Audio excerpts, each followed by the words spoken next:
ka mitaraina fa efa nanao zay ratsy teo imasonao voalotony foko pentipentina ny fanay basa sao re raha tositraka inty ao mivalo aminao ka mitaraina fa efa nanao zay ratsy teo imasonao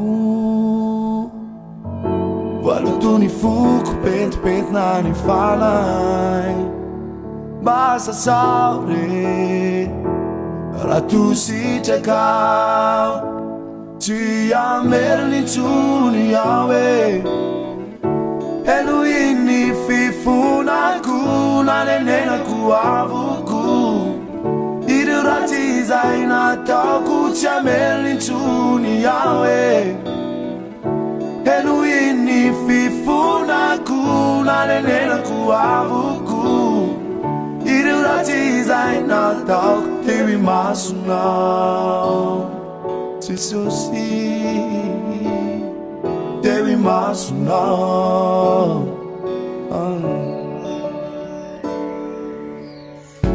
inty ao zay efa nanitoko iverina aminao rekamba amindreo fo Varany fatezeranao tsy hozakako anaroao amin'ny fitiavanao ka tsy ameriny intsony aho e eno iny fifonako nanenenako avoko ireo ratsy zay nataoko tsy ameriny intsony aho e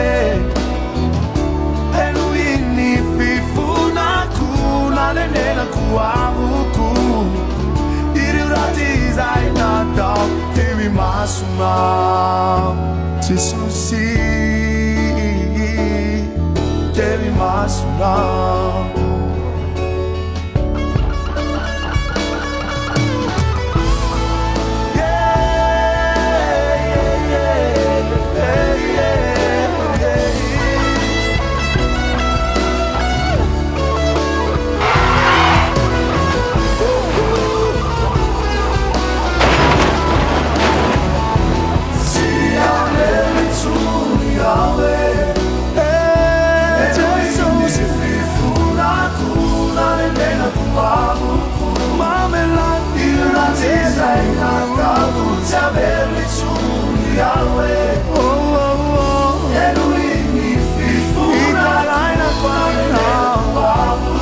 Ivuna kwa mina, ivuna kwa